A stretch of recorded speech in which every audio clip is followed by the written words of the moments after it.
ಭಾರತದ ಆರ್ಥಿಕತೆಯು 2024ರಲ್ಲಿ ಬಲವಾದ ಕಾರ್ಯಕ್ಷಮತೆ ಮತ್ತು ಸ್ಥಿತಿಸ್ಥಾಪಕತ್ವವನ್ನು ತೋರಿಸಿದೆ. ಭಾರತದ ಜಿಡಿಪಿ ಸರಿಸುಮಾರು 7% ಬೆಳೆದಿದೆ. ಈ ಬೆಳವಣಿಗೆಯ ದರವು ವಿಶೇಷವಾಗಿ ಜಾಗತಿಕ ಆರ್ಥಿಕ ಸವಾಲುಗಳನ್ನು ಪರಿಗಣಿಸಿದಾಗ ಬಹಳ ಪ್ರಭಾವಶಾಲಿಯಾಗಿ ಕಂಡುಬರುತ್ತದೆ.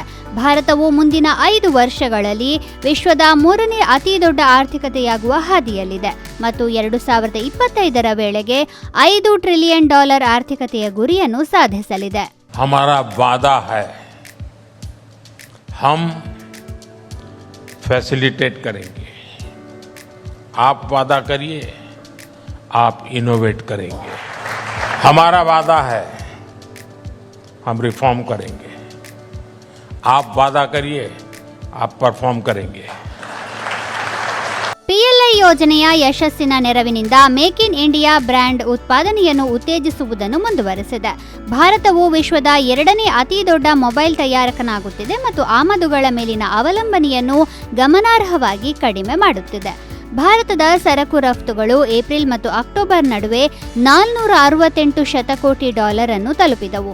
ಇದು ಜಾಗತಿಕ ವ್ಯಾಪಾರದಲ್ಲಿ ಭಾರತದ ಬೆಳೆಯುತ್ತಿರುವ ಪಾತ್ರವನ್ನು ಪ್ರತಿಬಿಂಬಿಸುತ್ತದೆ. ಮುಂದುವರಿದ ಸುಧಾರಣೆಗಳು ಮತ್ತು ಬಲವಾದ ಆರ್ಥಿಕ ಬೆಳವಣಿಗೆಯೊಂದಿಗೆ ಮುಂದಿನ 3 ವರ್ಷಗಳಲ್ಲಿ ಭಾರತವು ವಿಶ್ವದ 3ನೇ ಅತಿದೊಡ್ಡ ಆರ್ಥಿಕತೆಯಾಗಬಹುದು ಎಂದು ಹಣಕಾಸು ಸಚಿವಾಲಯವು ಅಂದಾಜಿಸಿದೆ. ಭಾರತವು ಇತರ ದೇಶಗಳು ಅನುಕರಿಸಲು ಬಯಸುತ್ತಿರುವಂತಹ ಹಲವಾರು ಮಹತ್ವದ ಯೋಜನೆಗಳನ್ನು ಜಾರಿಗೆ ತಂದಿದೆ.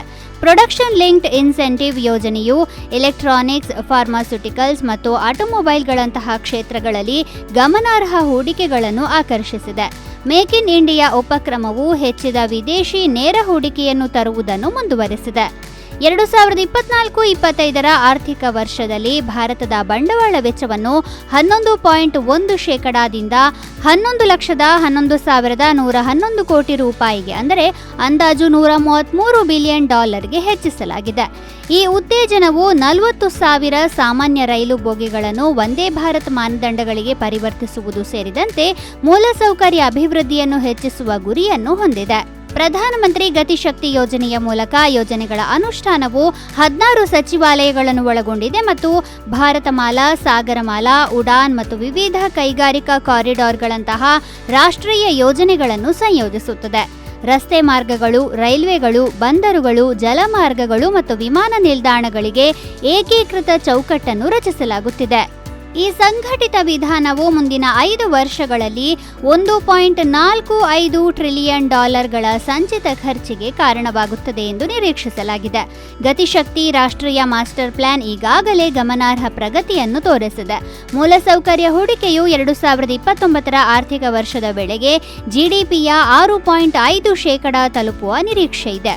ಸ್ಪಷ್ಟವಾಗಿ ಮುಂಬರುವ 2025 ಹೂಡಿಕೆಗಳು ಮತ್ತು ಉದ್ಯಮಶೀಲತೆಯನ್ನು ಉತ್ತೇಜಿಸುವ ವಾತಾವರಣದಿಂದ ಭಾರತದ ಆರ್ಥಿಕತೆಯು ಇನ್ನಷ್ಟು ಎತ್ತರಕ್ಕೇರುವ ವರ್ಷವಾಗಿರಲಿದೆ.